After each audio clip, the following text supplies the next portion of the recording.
देखिए इसके बेनिफिट समझाते हैं।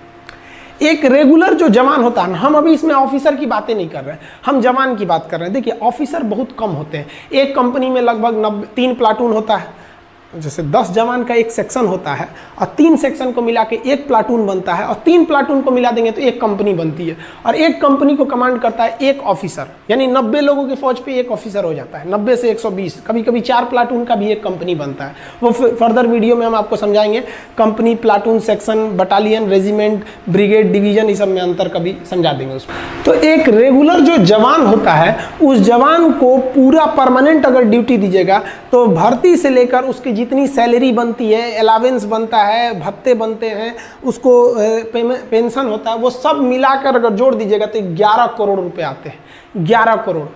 और अगर यही जवान अगर हम टूर ऑफ ड्यूटी के तहत लेते हैं तो 3 साल का है, तो 3 साल में आप उसको कितना अलावेंस दे दीजिएगा, कितना खर्चा कीजिएगा, अब पेंशन का तो बवाले नहीं है, तो टोटल 90 लाख खर्च आएगा। तो हम यहाँ कैलकुलेशन इजी करने के लिए 1 करोड़ लिख दिए, मान के चलिए 1 करोड़ आएगा। तो सोचिए जो रेगुलर जवान है वो 11 करोड़ और जो टूर ऑफ ड्यूटी पे आ रहा है 1 करोड़, यानी एक जवान पर कितना बचेगा, हमको 10 करोड़ बचेगा।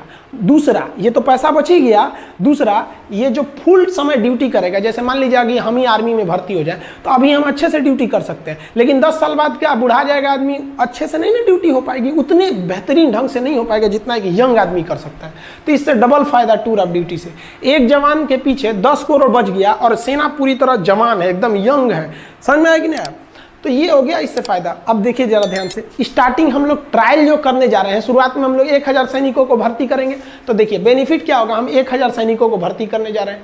एक सैनिक पर कितना बेनिफिट है, 10 करोड़ का, तो 1000 पर कितना हो जाएगा, उसमें 10 से गुणा कर दीजिए, 10,000 करोड़, 10,000 करोड़ की बचत आ जाएगी। क्योंकि एक सैनिक पर हमारा बचत हो रहा है 10 करोड़ का, तो 1000 सैनिकों पर बचत कितना हो जाएगा, इसमें 10 से गुणा करेंगे तो 10,000 करोड़ का बचत हो जाएगा हम लोग को।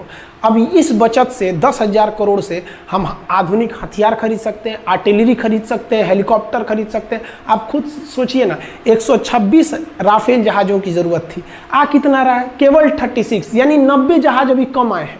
अब सोचिए हमारे यहाँ पे तो पैसे, हथियार पे पैसे कम खर्च होते हैं और अपनी की टेक्नोलॉजी उतनी आगे नहीं है जितना होना चाहिए। सेना के क्षेत्र में हम मतलब सेना में जो हथियार बनाना है तो उसमें हम लोग उतना मतलब संतोषजनक विकास नहीं कर पाए। मिसाइल टेक्नोलॉजी हम लोग की आगे है, लेकिन जो हेलीकॉप्टर एविएशन सेक्टर है उसमें बहुत संतोषजनक विकास नहीं हुआ है। अब आप ऐसे अंदाजा लगाइए, 1 रैंक 1 पेंशन जब आया था तो आपको पता होगा ये क्या है 1 रैंक 1 पेंशन, मतलब क्या है समझिए ध्यान से, कि जिस तरह से लोगों की सैलरी बढ़ती है, जैसे जो दरोगा 2010 में था या जो 1995 में दरोगा की जो सैलरी थी, क्या 2020 में वही सैलरी है?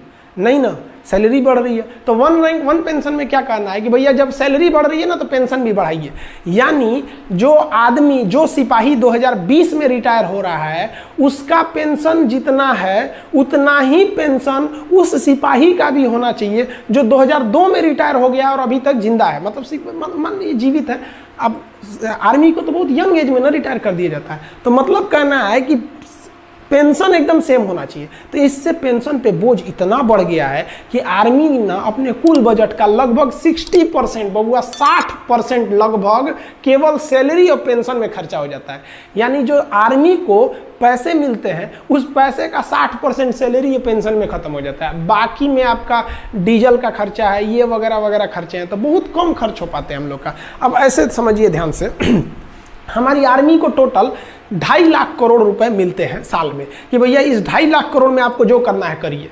अब 2020 का हम आपको बताते हैं, जो 2.5 लाख करोड़ मिले थे हम लोग को उसका हिसाब देखिए ध्यान से यहाँ पे कैसे है 2.5 लाख करोड़ का 2020 में। उस 2.5 लाख करोड़ में से 1,33,000 करोड़ हम लोग पेंशन देने में खर्च कर दिए, यानी लगभग आधा खर्च कर दिए पेंशन देने में, 1 रैंक 1 पेंशन का पेंशन पे। और हथियार कितने का खरीदे, 1,20,000 करोड़। आप अगर इसको जोड़िएगा तो लगभग 2.5 लाख करोड़ आ जाता है। तो ये हमारा 2.5 लाख करोड़ का हिसाब है, आधा निकल गया पेंशन सैलरी देने में, अब बाकी बचा। अब खुद सोचिए ना, पेंशन वगैरह का जो हमारा खर्चा है पेंशन का, उससे कम खर्चा है हमारे हथियार का। अब कहीं ना कहीं आपको भी अजीब लग रहा होगा सुन के कि भैया हम हथियार पे जितना खर्च कर रहे हैं उससे ज़्यादा पेंशन पे खर्च कर रहे हैं। तो ये टूर ऑफ ड्यूटी है, इसके पीछे भले ये तर्क दिया जा रहा है कि आर्मी जवान रहेगी, सेना जवान रहेगी, ये तर्क दिया जा रहा है कि युवाओं में जो राष्ट्रवाद है, जो देश प्रेम है, उसका सही उपयोग होगा, लेकिन इसके पीछे जो मेन रीजन है वो आपको दिख गया कि आर्मी अपने पेंशन को बचाकर उस पैसे को मॉडर्नाइजेशन की ओर लगा सकती है। क्योंकि हमारे जो बगल में चाइना है, ये बहुत ही ज़्यादा अपने आर्मी पे पैसे खर्च कर रहा है। तो ये समझ में आ गया आप लोग को। अब आपके मन में एक सवाल आएगा कि ये जो सैनिक होंगे टूर ऑफ ड्यूटी पे, ये कैसे आएंगे? टूर पे जैसे घूमने जाते हैं? नहीं, इनका भी वैसे ही बहाली होगी, वैसे ही भर्ती होगी जैसे एक रेगुलर आर्मी का होता है, वैसे ही ट्रेनिंग होगी जैसे एक रेगुलर आर्मी का। यानी अगर कोई जवान खड़ा है तो आप देख के नहीं कह सकते हैं कि टूर ऑफ ड्यूटी का है कि ये परमानेंट है। फिर आप उसके आई कार्ड को देखना पड़ेगा, उसका सर्विस रिकॉर्ड देखना पड़ेगा कि कौन सा ये जवान है, तब पता करेंगे। ट्रेनिंग भी एक ही जगह पर होगी, सैलरी भी एक मिलेगा, हर चीज़ एक रहेगी।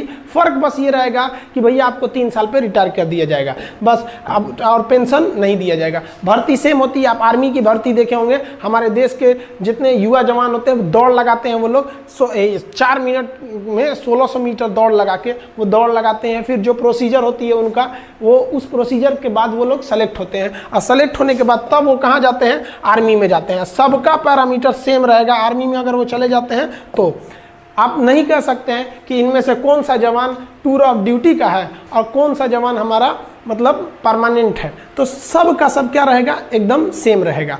आप समझ में आ गया आप लोग को कि ये टूर ऑफ ड्यूटी मेनली किसके लिए किया जा रहा है कि भैया हम अपने पेंशन पे हो रहे खर्च को कंट्रोल कर सके और अपनी सेना को मॉडर्न टेक्नोलॉजी दे सके। जैसे हमारे सैनिकों का बैलिस्टिक हेलमेट नहीं रहता है, इंफ्रारेड रिकॉग्नाइजर नहीं रहता है, अभी भी हम लोग इंसास राइफल लेके चल रहे हैं लोग। तो ये सब चीज़ें, आर्मी की जो बूट होती है वो काफ़ी हैवी होती है, वजन में बहुत भारी होता है। अभी कई ऐसे बूट आ गए हैं आर्मी के पास, जैसे अमेरिकन सोल्जर का दिखेगा तो बूट बहुत मजबूत रहता है, जूता, और भारी नहीं रहता है। हमारे सैनिकों का बूट मजबूत है लेकिन भारी है। तो भैया उसके लिए क्या चाहिए? पैसे चाहिए।